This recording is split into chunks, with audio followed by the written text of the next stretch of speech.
Hey, what's going on, guys? So, I am, uh, I'm not faring too well mentally. So, I'm gonna take me a small break from making content for at least 1 or 2 days. In the meantime, I found some old, like, borderline 10-year-old clips of me doing content. So, I just want to give you guys a warning. This is the old me back when I first started. And basically, hopefully, you guys can enjoy the content. It's kind of all into one video. It's a compilation. It's about 70, 75 minutes. And, some things of my opinion has changed. I edited some stuff out, but I just wanted to at least give you guys some content while I take a small mental health break because I'm going through some stuff. And, so this is 10 years ago, and hopefully you guys can enjoy it. Okay, bye, guys. So, today I want to talk about something kind of interesting. I just kind of want to talk about this whole incel thing and my thought on it. A couple of weeks ago, there was a guy that, shot up a school or something like that, Santa Fe, I think, and he talked about some incel movement happening and stuff. What I personally think is that this is what happens when the nice guy never breaks out of his shell, and this is what happens when the nice guy fully evolves. What I think is the incels are basically nice guys that are to the point of no return. Just think about it. They both have extreme entitlement issues. And there are different types of nice guys. There's like the nice guy that is naive and that is taken advantage of, and then he grows a pair of bones, and he actually stands up on his 2 feet, and then people respect him. Okay, that was more of me. I was naive about women. I don't know crap about people, but I stood up for myself, and now I'm doing better. Okay. When I was a nice guy, I did not feel entitled to anything. Okay, I'm going to repeat this. I was not entitled to anything. What happened was that Rosiah used her body to draw me into her trance, her spell. She took the initiative, not me. Before that happened, I was fine. I was just nice. And I'm still nice. That's how you know that the niceness is genuine. Now, the other type of nice guys, what I'm talking about here on this podcast, what I'm talking about are the nice guys who have manipulative ways, who are manipulative, they're snakish, they're two-faced, they have a spilling, overflowing rage towards women. Sometimes they have bouts of anger, stuff like that, and they pretty much are losing their grip on themselves because they put women on a pedestal. These are the nice guys I'm talking about. Then you have the incels, which is the fully evolved nice guy. They break your limit. And the incels are more hateful. Nice guys can be hateful too, the ones I'm talking about in this podcast, but they don't go as far as to advocate murder and death and rape of women. They're not a quote-unquote rape apologist. Incels can be that way, and incels will take their sexual frustrations and entitlement problems out on society in a very deadly way.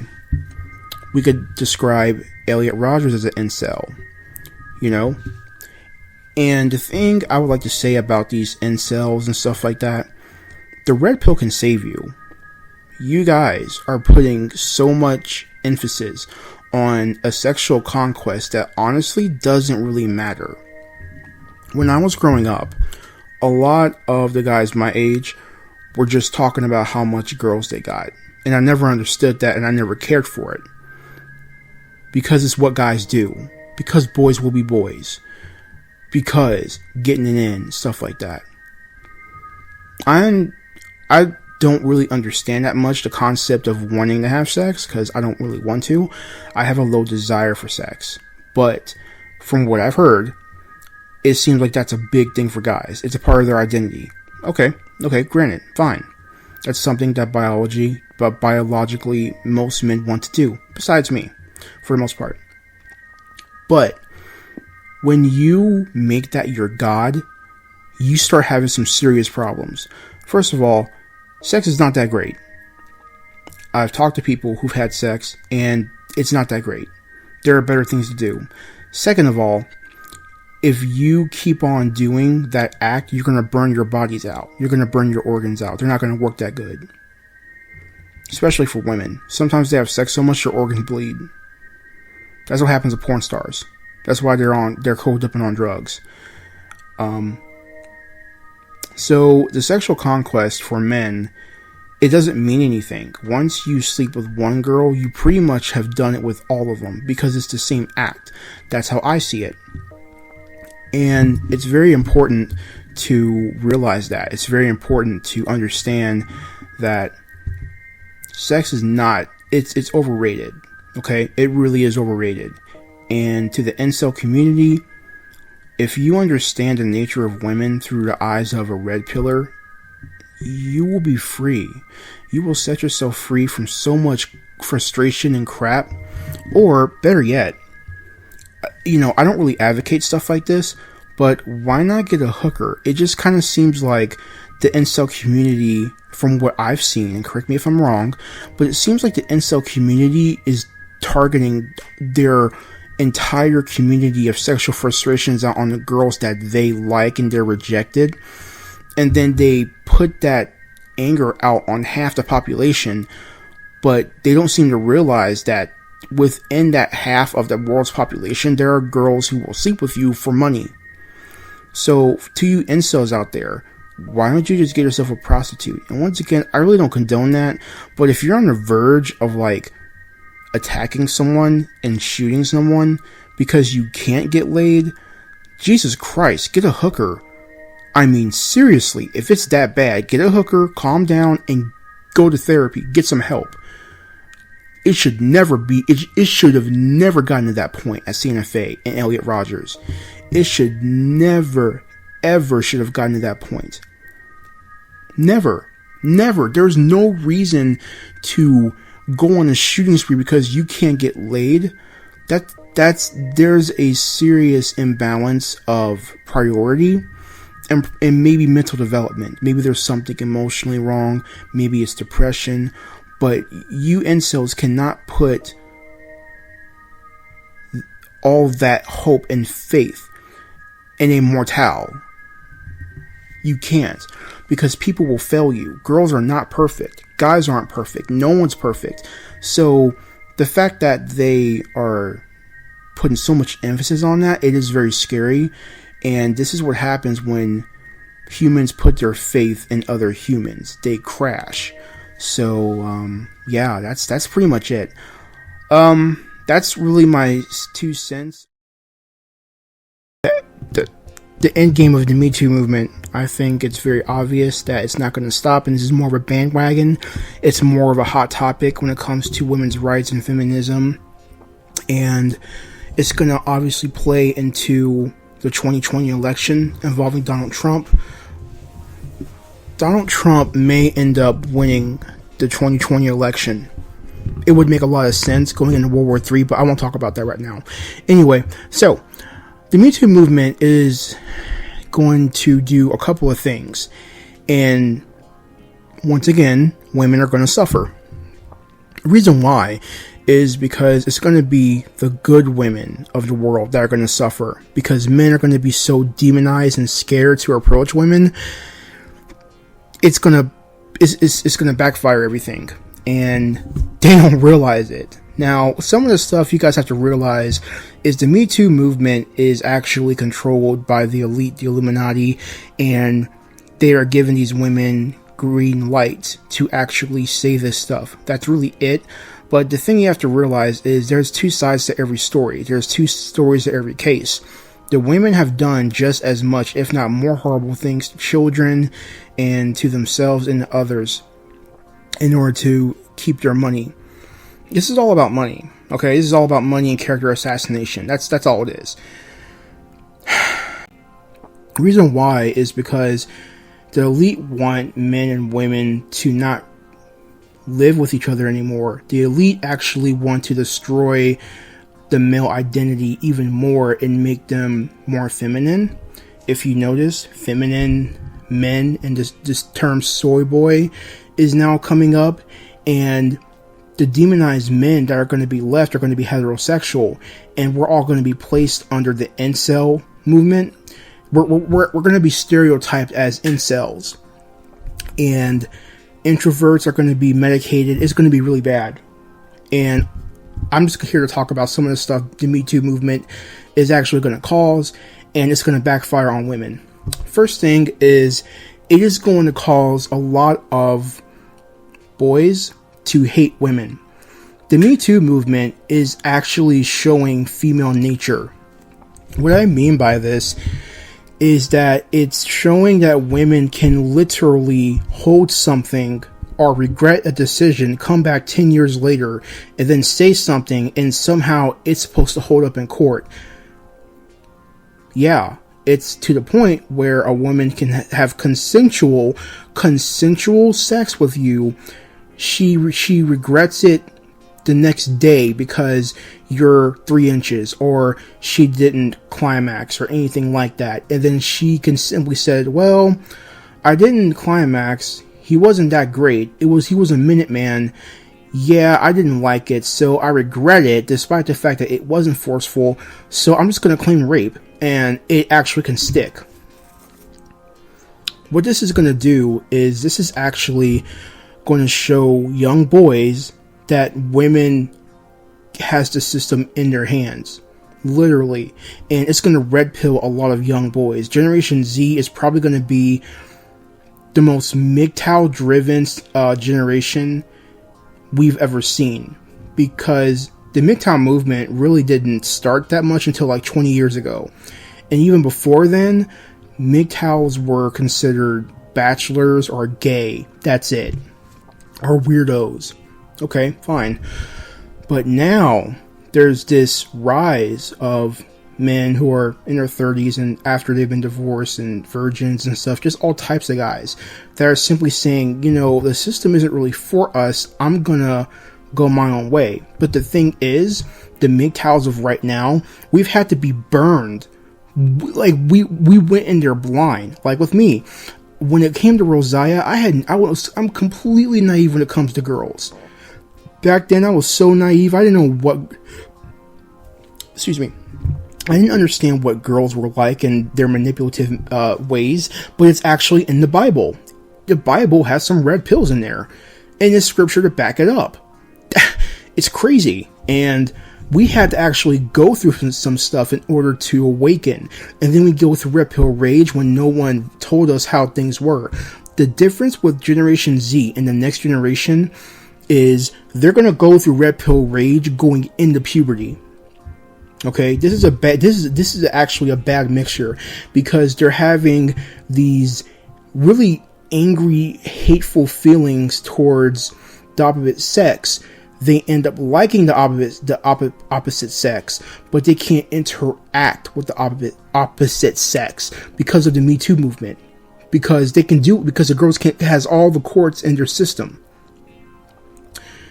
This is very serious. Now, what's going to happen with the next generation is, you know, they probably half of them are going to go MGTOW and just unleash their frustrations out on porn or prostitutes. Prostitution in the teenage age group will probably be very high. I don't condone that. But the reason why is because the hookup culture has actually solidified and made it okay for there to be no communications when it comes to each other. But on the first 20 minutes of knowing each other, it was okay to have to unlock the most intimate part of two people. This is not good. Reason why it's not good is because it actually destroys the respect that men used to have for women, and it destroys the respect that women used to have for themselves. And then women can't pair bond, and they're teenagers, so by the time they're 20, 25, they may have slept with 40, 50 people, and then they realize why they're not happy in their marriage. See, it's a never-ending cycle. Now, the boys are just gonna hate women. and they may even become misogynist, and they may just simply have respect for their mother, maybe, or they just may hate their female classmates. That actually just will end up happening. I actually read a post on Reddit saying how the Me Too movement was having a bad impact on the school system because the boys are segregated from the girls, because they're like, well, if girls are like this, then I want nothing to do with you. And this is all while puberty is just starting to happen. I don't know what's going to happen to this next generation. I don't know if there's going to be a rise of incels from the Generation Z, or we're going to have red pill prepubescent children on both sides. I don't know what's going to happen with that. It's going to be very interesting to see in the next 10 years to see what ends up happening with how the Me Too movement has the lasting 10, 20 years. So boys will end up becoming red pill. Now, what's going to happen on the girl side? Well, girls are going to have to reorganize the way they do everything. You see, for years, women were able to be manipulative and play their stupid games and stuff like that, and make men play dumb because men are not taught anything. With social media and the internet and the red pill and documentaries and YouTube and video sharing and content creation and podcasting, women's secrets are now out with O'Shea Duke Jackson, Sandman, Angry MGTOW, just all sorts of stuff. And guys on YouTube are now agreeing with MGTOW, and they have big followings. That's going to cause traction among MGTOW anyway. Women are seeing this now, and they're pissed off about it. And that's in my age group. Now, what's going to happen to the girls going into puberty? Well, what it means is they can't do anything.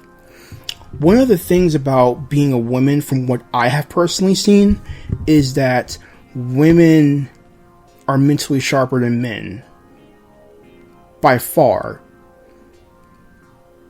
Once you get rid of that sharpening edge, it really cripples a woman's psychological development when it comes to end of puberty. Reason why is because women crave attention. I don't know why, and I don't care, but women crave attention. What's going to happen when the boys of now, the teenagers of now are red pill? Let's say there are 100 people. All right, 50 are boys, 50 are girls. All right, what's going to happen when the boys are going through puberty? They become red pill, and they're like, you girls are horrible, I want nothing to do with you. And then they go jack off to porn and do their own thing and start building wealth. What's going to happen to the girls? See, girls are not generally taught to build their own economy. They're not taught to be sufficient. That's what feminism was for, but it's left their older sisters in hell. They got all the money in the world, but they're single.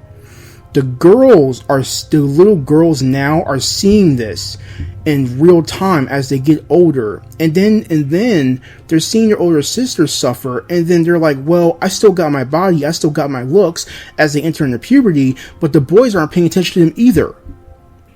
Because boys and men have been demonized for far too long, and we're giving up. So what's happening is the girls of now who are not made into women, especially the cute ones, the cute 13, 14-year-olds, they are going to be depressed. They're going to feel ugly. They're going to feel worthless. They're going to start popping Prozac earlier. They might end up becoming lesbians to satisfy their emotional needs. Lesbianism may really go up in the female side because of red pills. It cuts everything in half. What it does is it basically causes a shift in power. What the Me Too movement is doing, it is causing men or boys to basically wake up and force them to mature faster than women. Since women have had the upper hand when it comes to mentality for a very long time, their secrets, all their tactics are now being exposed, and they can't stop it. Once it's on the internet, it's up there forever. So the girls of now They don't have any ammunition. Now, what do I mean by this? What I mean by this is their looks and their bodies is going to drop in value even when it's at its prime. Even when it's perfect. A virgin will not be worth anything. No one's going to care. There's been cases of women selling their virginity for $5 million, and then they get to like be a multimillionaire and pay their debts off and stuff like that. That's probably not going to happen anymore in the next 10 years. Yeah. Women will not be able to extract resources from men at this point. That's what the Me Too movement is doing. Here's another thing the Me Too movement is doing. This is on the female side. Good women will not be able to find anyone. So, I go to church and, there's some girls there that are pretty. There's one that's really a cute girl. Really cute. Very attractive. Very, just a complete doll baby. She's different looking, but she's cute. I think she's white and Chinese or something like that. But anyway, her eyes are slanted like mine. But anyway, really cute. But she's single. And she's about 26, 27. Abnormally pretty, but can't find anyone. She's single as crap. And she's working 2 jobs. She's stacking money. That's great, but she's single. She ain't got that much time left. As good as she looks face-wise, as pretty and attractive as she is, and she is very attractive. I'll give her that. She's quite attractive, but she's still single. If she can't find anyone in the next 4 years, it's gonna start falling apart. It's gonna start falling apart, and women like her, who are good women, they're gonna be in the crossfire of the Me Too movement. Okay, men around their age group and men around them will not encounter them because they're a liability. They're a liability. I really hate saying stuff like that because not all women are like that. I actually try to give some people benefit of the doubt. I don't stereotype everyone into one group. I can't, because it's like saying all black people are rappers and athletes. And I'm black, and I'm not, and I'm neither. See? So I actually give people grace. Then there are some MGTOWs who don't, but I'm different, and I don't care what they say. Anyway, so the attractive girls of tomorrow, they're going to be alone, and they're going to be single, and they're not, and they're going to be good girls who are not going to be able to find anyone. They're going to be extremely attractive, nice body. They're going to do everything in their power and use their femininity to indulge in their biological need for compliments and affirmation, to be held, security. That's not going to happen if the Me Too movement keeps on going. It's not going to happen. So I'm already seeing girls in my age group desperate. They're desperate right now, and they have nowhere to go because feminism failed them, and feminism don't care about them. They go from, teenagers 18 to 30, and then they revert back to teenagers 18 to 30, and then they go back. That's kind of their lifespan. So about 12, a good 12 years, or a good 10, 12 years of feminist ideology until they become fat and ugly and body acceptance. And then after that, the girls wonder why they can't find anyone as they go up the corporate ladder. Anyway, so good women will not be able to find anyone because they will be demonized with everyone else in the Me Too movement because they're women and sexist, but it's going to happen. Okay, another thing that's going to happen. High schools are going to be segregated. So as time goes on in this Me Too movement, the guys are not going to be with the girls, and the girls are not going to be with the guys, and the schools are going to have a hard time trying to get them to relate to one another. They may actually have classes to try to do courtship. What I mean by courtship is I'm talking about, kind of like home ec and that 1950s bullcrap PSA videos on, opening doors for women and women how to cook and clean. It may go back to that. They're already doing that in Russia, but it may come here, and it may be a booming industry because it's been untapped, and the old is going to become new because women of my age are going back to traditionalism, and they're willing to bow down and go back to the kitchen. Now, that sounds kind of off, and I don't really agree with stuff like that, just simply because I don't believe a woman's place is just to be pregnant and barefooted. That's horrible. I think women can work, and I fully agree with that, and having a career. My mom has a career. She's an entrepreneur. But there's a price, So anyway, high schools will probably end up having home ec and 1950s style classes on courtship and how to interact with each other, the opposite sex, and stuff like that. It'll probably be in sex ed, and it's probably going to be something crazy because there's going to be segregation and everyone's going to be mad at each other. Now, the guys actually have a legit reason to be mad. The girls are just going to be mad based off of their emotions because they are going to say, this isn't fair. I didn't do anything, but you're a part of the race that's causing you're a part of the gender that's causing the problems. Honey, I'm sorry. So that's one thing. Another thing, it's going to cause segregation in the workplace. And women don't want this part, all right? Women don't want nothing but women working. They don't want that. Women hate women. Nothing will get done. I worked at a specific place.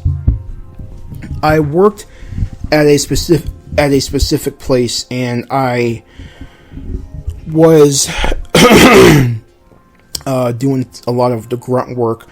Picking up turds from the urinal, cleaning up vomit and period blood and stuff like that. And, turds mixing with period blood, stuff like that. All right. And what ended up happening was it was time for the girls to do some of the work. And they always said, oh, I can't, I'm cramping. It's my time of the month. They always tried to talk a way out of it.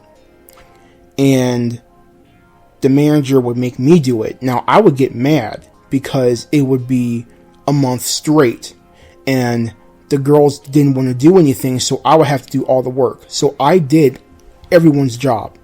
I was doing 5 or 6 people's job in like a fifth of the time because I had to, and then I had to do my work. Then I would get a 15-minute break, and that wasn't enough time. Anyway, so when women generally work with each other and it's all women, they start turning on each other. I have noticed this throughout my life. I've noticed this. Females don't like other females for a reason. I think it's part of the curse. I think it's part of the fall. And, I feel sorry for women in a way because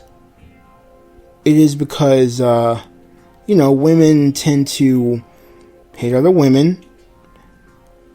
And then they end up wanting to use their femininity to attract a man. And then they want to bounce off of that man in order to actually live the life without doing anything. This is what I've seen. Now, when it comes to her female friends, they're cool with each other. They're cool with each other until it's time to find someone. Then that's when they start having little competitions and stuff like that and doing catty stuff. Girls are catty. I think it's because it's part of the curse. I think it's part of the fall. But whatever. When women actually will see that there are some women that don't want to do the work, and then the good ones have to do all the work. The good women have to pick up a lot of the slack. It's going to collapse. Okay, that's what's going to happen on the women's side. Now, meanwhile, the guys' side, it's going to actually be a lot better. Guys typically understand how to do stuff until there's a girl involved. Girls are a distraction to some extent. I work in an all-male facility. We don't have any issues. We don't. Sometimes I'll like be in a meeting and most of the problems come from the female side, from what I've seen in the past 2 years I've been there. Some of the policies or some of the talks that the meeting would be about, it would be generally towards the women side, but they can't say that. So it's towards everyone. But I would go back to the male facility and we would be talking in the office and we would be like, that's really towards them women because they don't wear their work shirts. They don't wear anything. They don't wear what they're supposed to be wearing. And over there, they have a lot of problems. Especially last year. They had a lot of problems last year. And that is what was that was the problem. So it just seems like when it comes to women, when it comes to men, there really is a sense of stability when there's no women around. When it comes to the men, there seems to be order. There seems to be a better work ethic when it, like a concentration. You get 10 guys to do something, they'll do it. But for some reason, when a girl walks in and starts hanging around and saying hi, there seems to be issues. And I've noticed this at one of the jobs I had. This is another job. I had an all-male staff, and I would make sure that the people did their jobs, okay? I was kind of a manager. And one of the female staff walked in and started saying, "Hey guys, how's it going?" Then that's when I started noticing there were problems. They were talking, they weren't doing their work, they were laughing, they sat down, and the girl was cute. She's a cute girl, but that don't matter. Like, you're disrupting things. So I never forgot that. So when it comes to the Me Too movement and there being separation, the guys are going to actually get more work done. The guys are going to actually have a lot of things completed. And it's going to be very well. It's going to be good. Now, women don't realize this yet because they've worked with men for a while. When they stop working with men, they're going to scream for the past. And it's not going to work. It's not going to work. So, that's kind of what's going to happen. Now, the last point I want to say is, I don't know if this is more of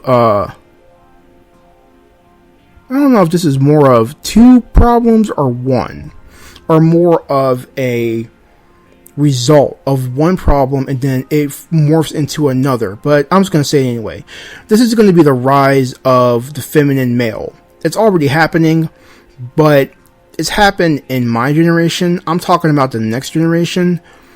Expect there to be a lack of male guidance when it comes to heterosexual men. Reason why is because the Me Too movement is going to demonize heterosexual men. It's already happening, especially when it comes to black men.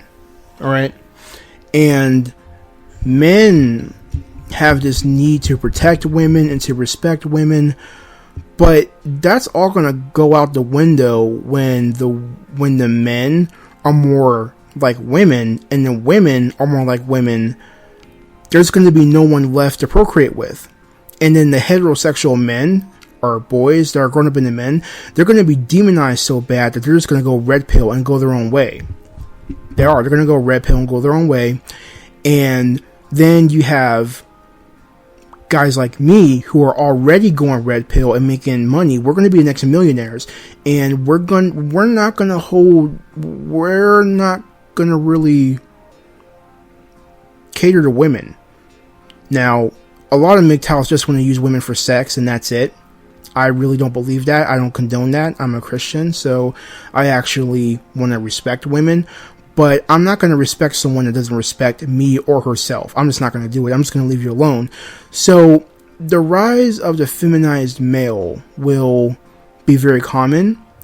and it will actually shatter the last line of defense for women, and it will actually cause boys to make an alternative form of heterosexuality, because the nuclear family's dead, and it's going to break the male identity. It's already broken, but the next generation is going to see it, and it's going to cause this turmoil. See, it's going to be, it's some, I've never seen this before. It's going to actually cause Generation Z the women are going to hate feminism, but they are not going to be able to go back to traditionalism. The Generation Z boys are going to go through puberty loving women and hating women at the same time, and then they might go through sexual transmutation and end up like making all this money and just being playboys and just being misogynists. But they may be good misogynists and actually not get in trouble, but they may actually just use women as a cum dumpster, and then the women are going to grow up thinking, well, what's my worth? If guys don't want me, I guess I'll just try girls. And then they go lesbian because they need that emotional need. They need that emotional nurturing. All in all, it destroys everything. The Me Too movement is not good. There are spiritual consequences to this, and no one really knows it. I discussed my concerns about the Me Too movement. I think this is going to be the future, and when Sexbots comes out, it's really going to be over. Like, when they start like being like a Ex Machina, and that scene where the Asian robot starts dancing and stuff, women are probably going to kill themselves due to loneliness and being alone. And I really have nothing to say. I have nothing to say except for, you wanted equality, you wanted to be the man, and now you are a man. So, when we enter World War III and there's a draft and they get drafted, a lot of them are going to die. And there's nothing really to be said. And I'm not wanted. I'm black, I'm male. That's strike one and strike two. So that's strike one and strike two. So I have to be MGTOW to save my life and to have my freedom. I can't mess up. So going my own way actually protects me. So, oh well. That's on them. That's on them. I want to talk about something kind of sad. I actually want to talk about my online friends. 15 years ago, I was overweight. I didn't have any friends. I was alone. I was homeschooled, and I found myself by myself. But luckily, back in the early 2000s, chat rooms were a big thing. So I went on a lot of mental health chat rooms because I had really bad depression when I was a kid, and I was not a happy child. I really haven't been a happy adult until probably last year, and I'm just now in June, pretty much July, kind of beginning to have content in my life. But we're not going to talk about me. We're going to talk about other people that knew me. Sorry about that. Anyway, I have this diary that I kept 15 years, and it's in perfect condition. It's a beautiful diary, and I always kept it. And within the diary were pictures of people I once knew when I was a teenager. These are all online friends, so these, I never really knew them in person, but I knew a lot of things about them, and I'm going to talk about them. And I'm going to protect their names and stuff like that, of course, but the stuff that I know about them, I'm just going to say it. And it's not anything too personal, but it is very sad. And if you are sensitive towards abuse and mental health problems, then just don't look at this. And look at the other stuff I just uploaded. I uploaded like 5 podcasts a little while ago. So, 4 podcasts. They're all really short, but all really positive about how I'm doing with my NoFap journey. So, yeah. Before I go into this, I want to explain why I haven't done anything in about a week. I have a new position at my job, and it's full-time, so I will be working a lot more. So because of that, I have less time to do podcasts, and I've actually stopped using the computers around 10 to 11 o'clock at night, and I actually moved my PS4 from my room to the family room. So in my room, there's a TV I don't turn on, my Xbox One I sold, and my computer, I don't use it at night. My laptop is in the family room. So all I pretty much have is my hacked PS Vita and my phone. So I go on YouTube on my phone, but other than that, I use it to help me sleep.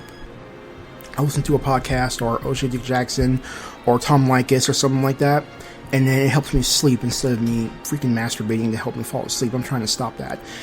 I'm day 4 on NoFap, and I'm doing semen retention, kind of out of nowhere, out the blue, but I'm not gonna fret. I'm just gonna keep on going, and if I mess up, whatever, as long as I don't look at porn. Alright, that's it. Alright, time to go into the other people. So, one person I knew, her name was Levithian. Let's just call her Levithian. And she was cool. She was a sweet girl, but she came from a really bad background. Her mom was bipolar, and her dad was just abusive.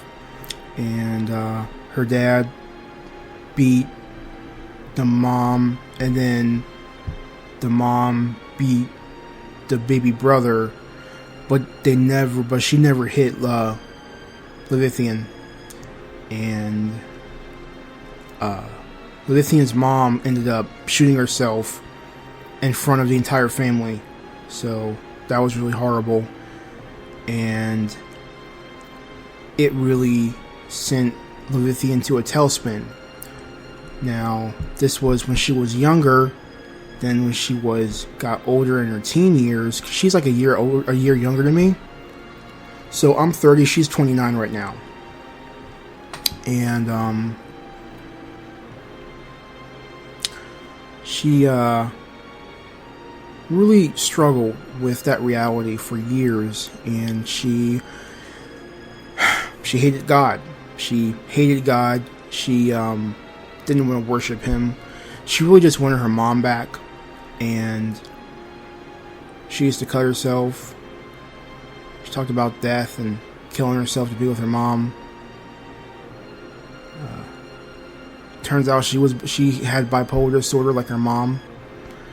She practiced witchcraft to try to contact her mom from the other world.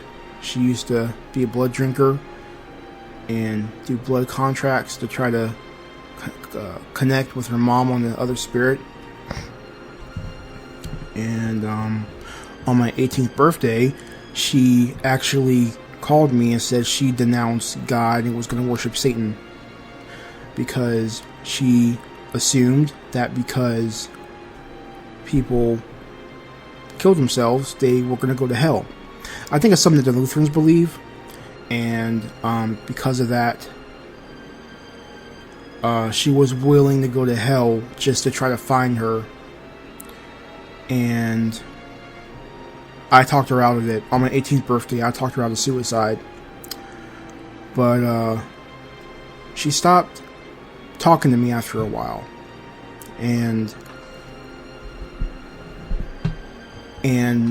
she just stopped talking. It's been years, and I didn't hear from her in 15 years. Until I found my diary, and I remember her name, her real name, and I looked her up, and she's married, and she has a baby.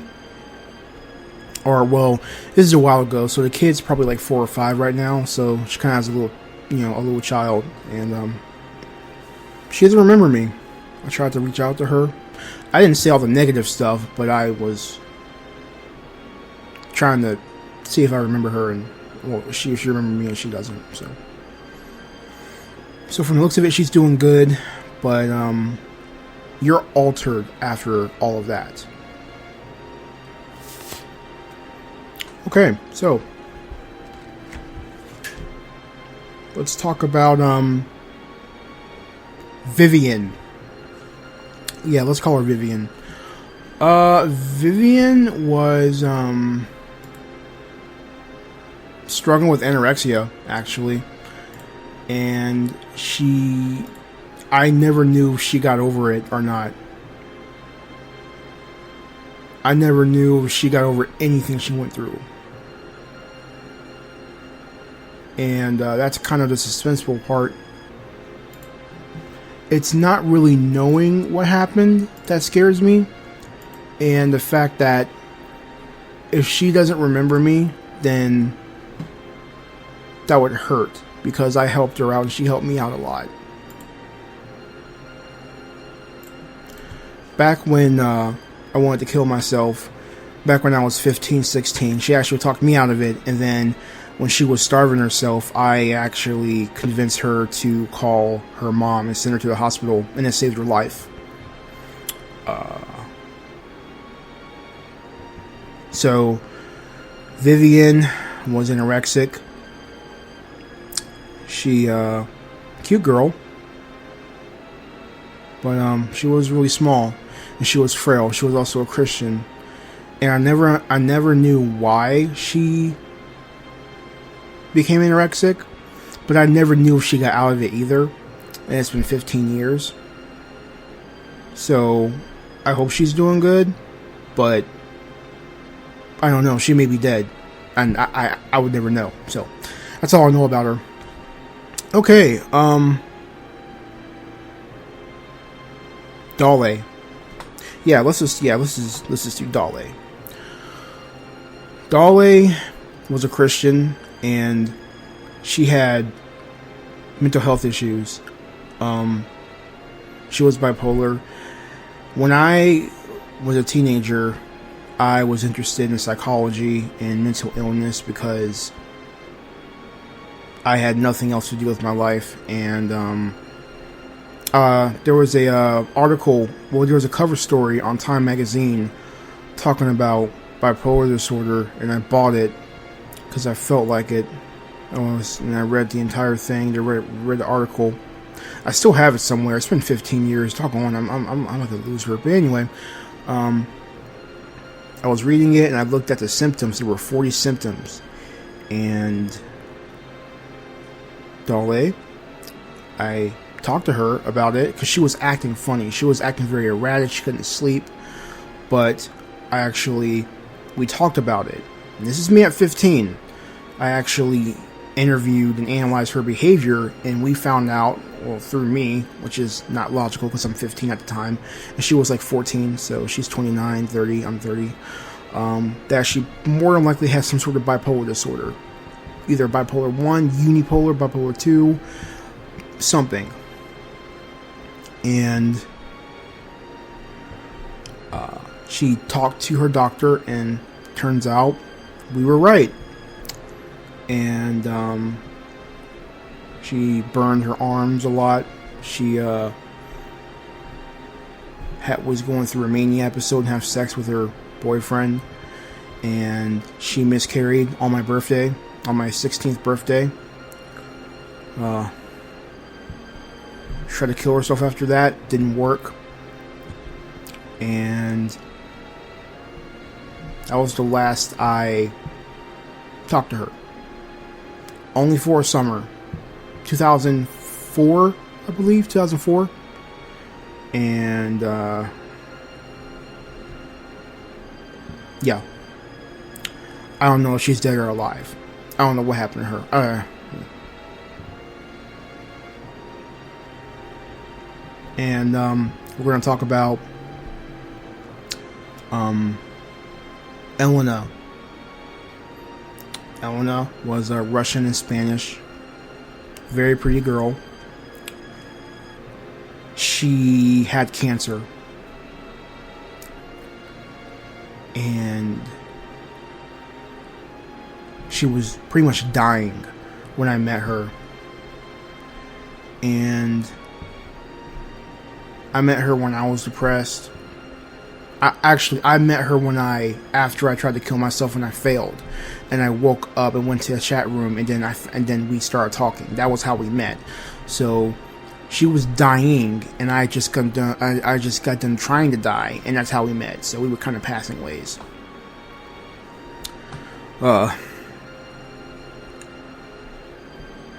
She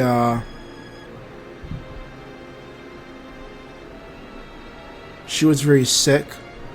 Her family was very rich. She had her own little company, and she was the CEO of it. She was making money, and she was actually using her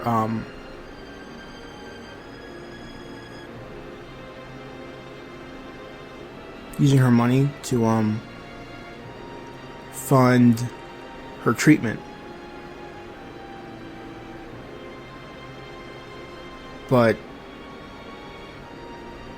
I don't know if she lived or died. I don't know what happened to her.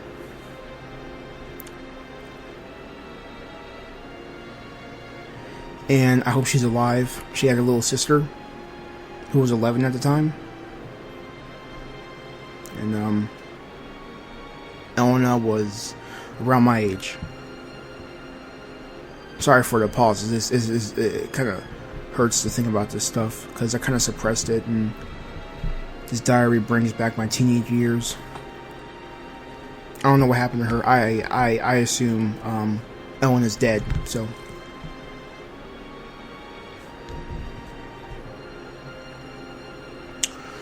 okay, so next person I'm going to talk about is Roderick. This is a girl, and she was really the first person I met online. And she went through a lot of crap. She was raped since she was 8 years old. 8 times she was 8. When I met her later on that night, she got raped by a guy at a rock concert. It was pretty bad. She was bipolar and on drugs and bisexual and stuff, and she just didn't care about her life. But she did talk about wanting a turtle and being a nurse. She comes from a bad family. I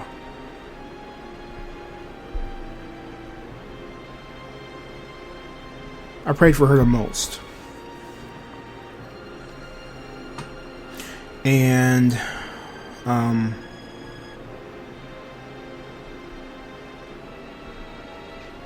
come to find out, 15 years later, I ended up finding her on Facebook. And guess what? She's a nurse. She's a pediatric nurse. She's great at what she does. She has a great boyfriend. She's in a loving, healthy relationship. She's happy. She's off drugs. Roderick's doing great. I tried to reach out to her. She didn't know who I was either. And, yeah. But I was happy to see that she was still alive. And she's 29, 30, around my age. And she's doing great. She has a career. She's happy. She's helping people. I'm so happy that she is still on this earth and not some dead hooker.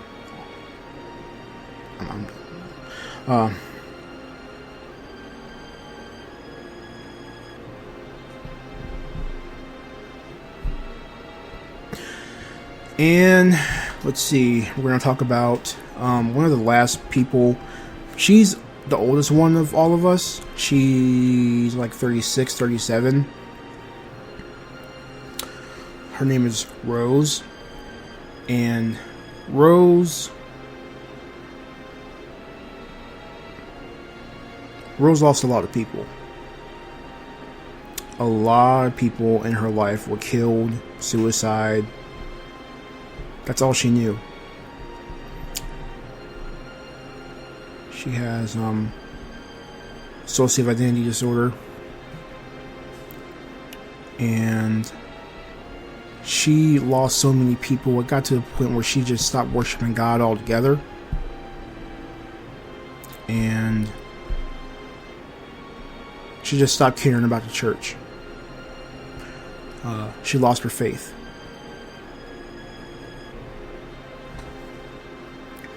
She talked to me the most, and she still remembers me.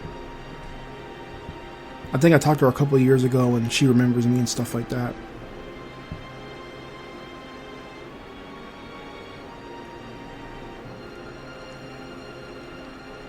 I haven't heard from her in a while. So, these are the girls that I knew. Now, let's talk about the guys that I knew. There is this one guy named Erickson. He was deaf, struggled with lust, and he taught me that the Bible was corrupted. The mainstream Bible, which that was 15 years ago. I didn't understand. Now I understand that he was right. And one day he woke up and got his hearing back, and then the next day he lost it, and he never really got out of that depression again. And I haven't heard from him in 15 years. Good looking guy, actually. And then there's Lars. He believes in aliens and stuff like that, and conspiracy theories, and just all types of stuff. And me and him talked. He was more of like a father figure for me. Taught me about the Bible and why God is good and stuff like that when I was 15, 14 years old, and it was good. We just kind of fell off, you know. Then there was Simon, who had a problem with prostitutes. We didn't talk that much, but he confided in me. This is all online, so he confided in me that he was a sex addict, and he actually mentioned Every Man's Battle when it first came out, because it came out in 2002. This is like 2003, 2004, so, you know, he was reading it, and he told me to not be like him. I didn't know what that meant 15 years ago, but now I know now.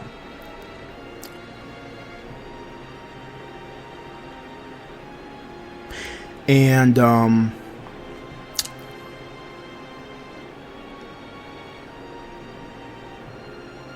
well, yeah. And then there was, Forrest. Forrest, actually was very sick. I'm not going to get into too much detail, but he plotted to kill me. He actually was planning on killing me and a couple of other people that I knew. This is way back. This is like 10 years ago, so he's on death row now. Let's just say that. And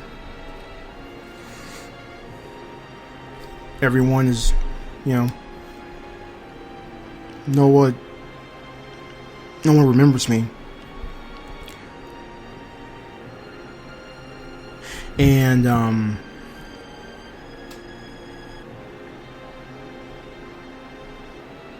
then there's Hanaya.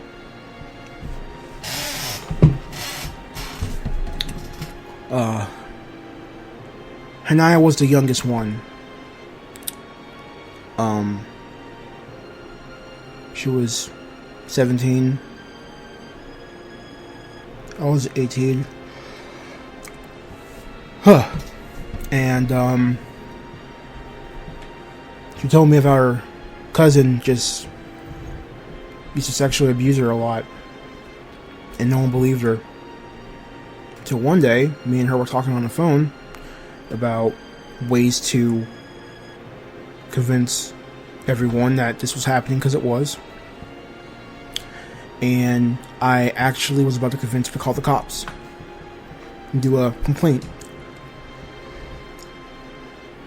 And all of a sudden, that bastard broke in. Now you gotta understand something. I lived in a whole nother state. And she lived, I don't know, Texas, somewhere down in the south. And we were kids. I didn't really know what to do, but a person broke in and was like raping her while she was on the phone, screaming, "God, why? God help. God kill me." And I was in shock because I didn't know what to really do. I was trying to find a way to contact the cops, and it was a pretty long time. I was trying to kind of distract him by screaming and yelling at him, and it kind of worked. He was like, "Who is this? And who the F is this?" And that. And then I heard a noise. She stabbed him in the neck. And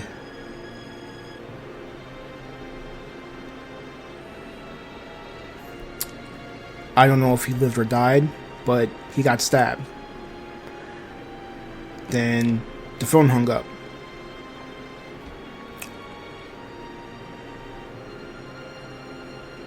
And then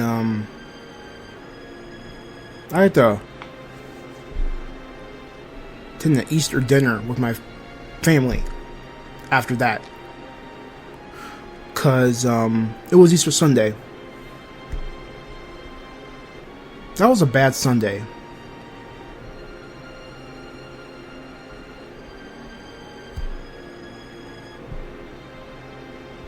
I don't know what happened. I actually stopped talking to her after that. I don't know what happened.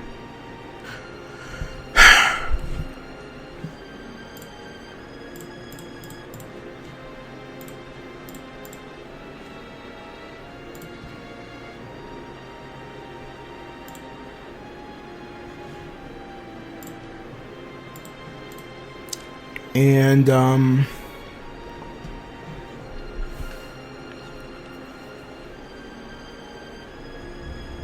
you know, when I look back on these things, and I'm sorry for the pausing. It's kind of hard for me to kind of go back and think about my teenage years because this is it. These are the people I know. This is all I know in my teenage years. Then you add what happened to me. If you don't know, listen to the Legacy of McTown Unit Part 1 through 10. And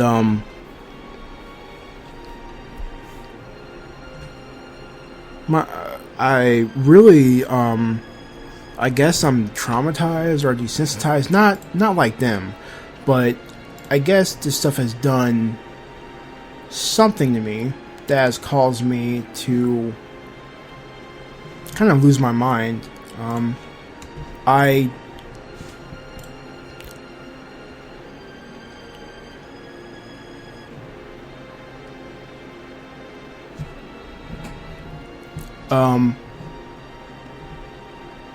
I really just think that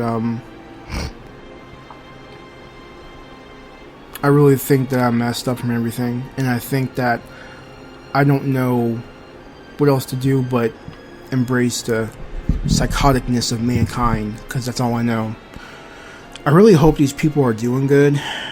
I don't know, I hope so. But I assume almost everyone's dead, because I expect the worst, and I knew them at their worst, and there was never closure, so it was easier for me just to expect them all to be dead. And I still believe they're dead. And it's been 15 years. So I've gone half my life thinking the only people that really talked to me in my teenage years are all gone. and no one really remembers me that much. So that is the conclusion of this podcast. Oh yeah, wait. There's one more. There's one more person. Oh, yeah. This one's probably the worst story because this I actually knew this person in person. Well, yeah, I knew this person in person. It was pretty sad.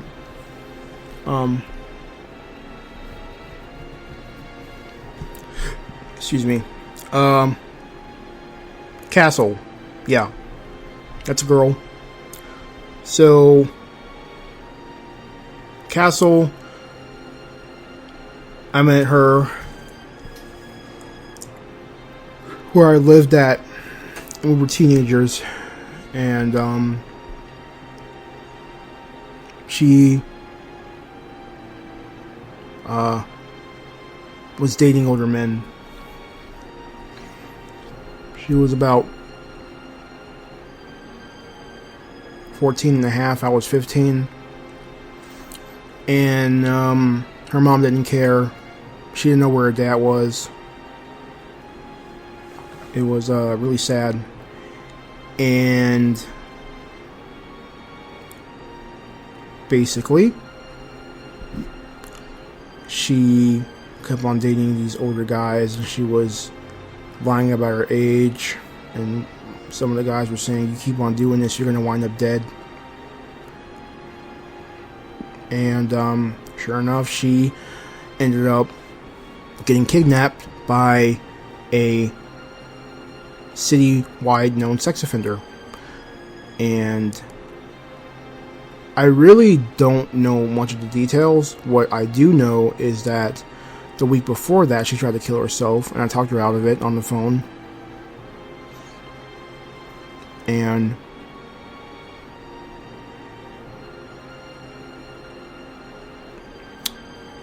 a week later, she was kidnapped by a sex offender.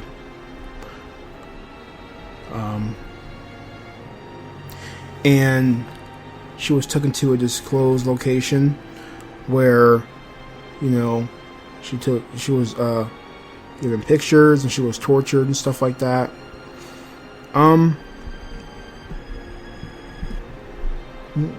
I got word of it, so at the time I wasn't really driving yet. Well, I was learning how to drive, so I had my temps, but I didn't have my license.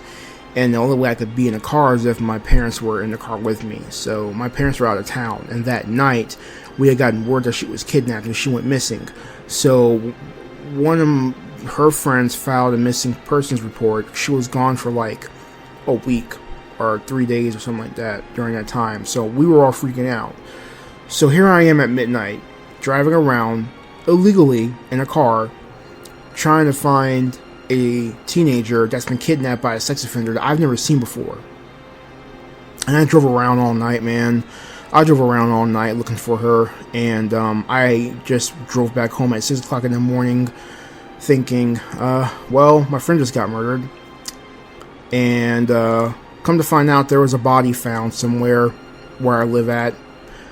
Way where I live at, like 200 miles away. It wasn't her. But I thought it was her for years. I mean, 9-10 years went by. I thought that was it. Till I saw her one day at my old job. And we hugged. We had very little words. But she was alive. And she was with someone. And she remembered me.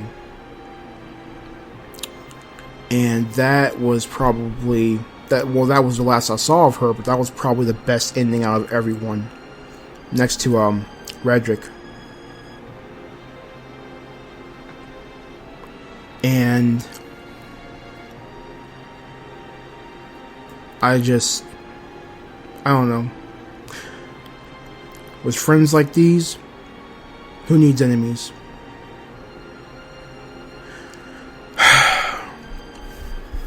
Bye, guys.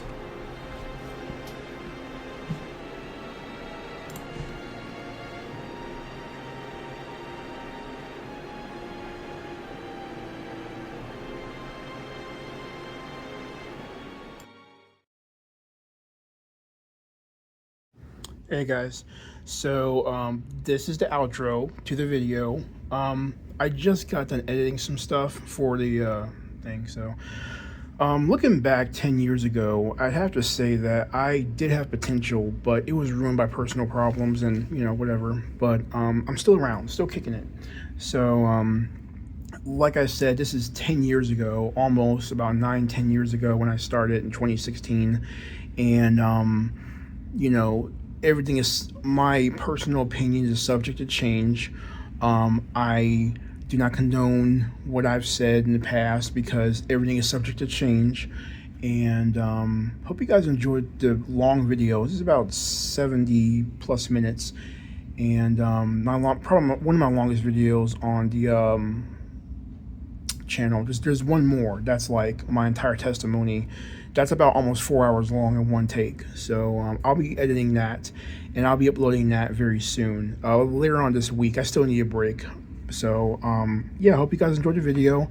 And I look back and I noticed that I've changed a lot. Some things I've adapted to and succumbed to. Some things I've rejected and moved on from that mentality. But it's a bit of a mixed bag. So hope you guys enjoyed the video, and I'll see you guys later. I have one more old clip that's about almost 4 hours long, and I've held that for about 10 years. I made it and I never really uploaded it anywhere. And I hope you guys will like that one. That one's going to be a premiere because that's, almost 3 hours long. And I will see you guys later. I need a break. I'll be back soon. And that's it. Okay, bye guys.